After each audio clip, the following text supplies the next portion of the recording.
Welcome to our channel. आज स्वामी विवेकानंद की कहानी सुनते हैं।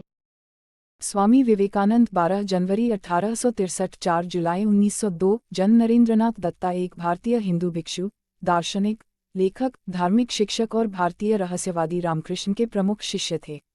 वे पश्चिमी दुनिया में वेदांत और योग की शुरुआत करने वाले एक प्रमुख व्यक्ति थे और उन्हें अंतर धार्मिक जागरूकता बढ़ाने और हिंदू धर्म को एक प्रमुख विश्व धर्म की स्थिति में लाने का श्रेय दिया जाता है। विवेकानंद 1893 में शिकागो में धर्म संसद के बाद एक लोकप्रिय व्यक्ति बन गए, जहां उन्होंने अमेरिकियों को हिंदू धर्म पेश करने से पहले अमेरिका की बहनों और भाइयों शब्दों के साथ अपना प्रसिद्ध भाषण शुरू किया। वह संसद में इतने प्रभावशाली थे कि एक अमेरिकी अखबार ने उन्हें ईश्वरीय अधिकार से एक वक्ता और निस्संदेह संसद में सबसे बड़ी हस्ती के रूप में वर्णित किया। संसद में बड़ी सफलता के बाद के वर्षों में विवेकानंद ने संयुक्त राज्य अमेरिका, इंग्लैंड और यूरोप में सैकड़ों व्याख्यान दिए, हिंदू दर्शन के मूल सिद्धांतों का प्रसार किया और वेदांत सोसाइटी ऑफ न्यूयॉर्क और वेदांत सोसाइटी स्थापना की। सैन फ्रांसिस्को ये दोनों ही पश्चिमी दुनिया में वेदांत सोसाइटी की नींव बने। कलकत्ता में एक कुलीन बंगाली कायस्थ परिवार में जन्मे, विवेकानंद का झुकाव कम उम्र से ही धर्म और आध्यात्मिकता की ओर था। बाद में उन्होंने अपने गुरु रामकृष्ण को पाया और एक साधु बन गए। रामकृष्ण की मृत्यु के बाद विवेकानंद ने बड़े पैमाने पर भारतीय उपमहाद्वीप का दौरा किया, तत्कालीन ब्रिटिश भारत में भारतीय लोगों की जीवन स्थितियों का प्रत्यक्ष ज्ञान प्राप्त किया। उनकी दुर्दशा से प्रेरित होकर उन्होंने अपने देश के लोगों की मदद करने का संकल्प लिया और संयुक्त राज्य अमेरिका की यात्रा करने का एक रास्ता खोज लिया, जहां वे अत्यधिक सफल रहे।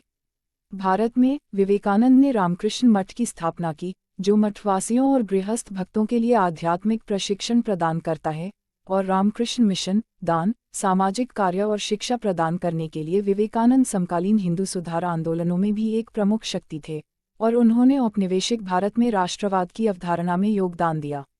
उन्हें एक देशभक्त संत के रूप में माना जाता है और भारत में उनके जन्मदिन को राष्ट्रीय युवा दिवस के रूप में मनाया जाता है।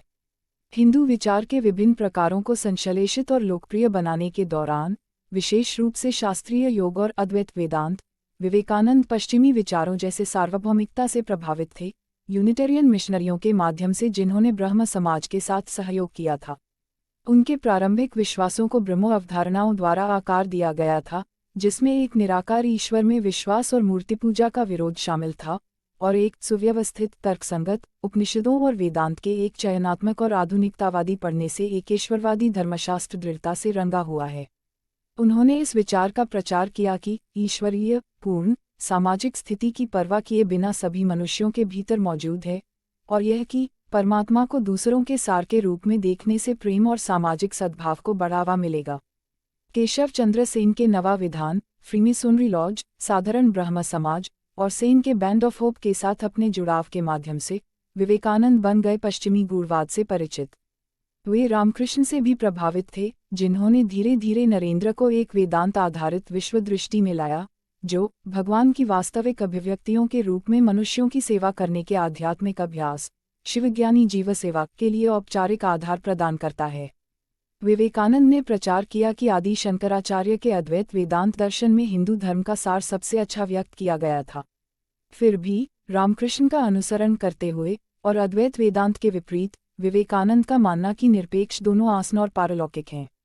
अनिल सुकलाल के अनुसार विवेकानंद का नव वेदांत द्वैत या द्वैतवाद और अद्वैत या गैर द्वैतवाद को समेटता है, ब्रह्मांड को एक के बिना एक के रूप में देखता है, फिर भी योग्य, सगुण और गुणवत्ताहीन, निर्गुण दोनों।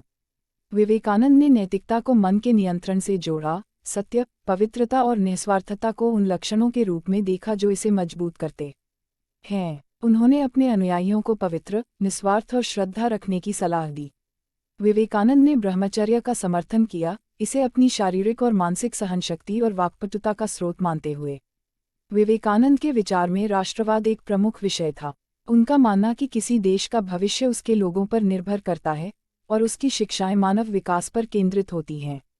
वह चाहते थे कि एक ऐसी मशीनरी को चालू किया जाए जो सबसे अच्छे विचारों को सबसे गरीब और मतलबी लोगों के दरवाजे तक ला सके।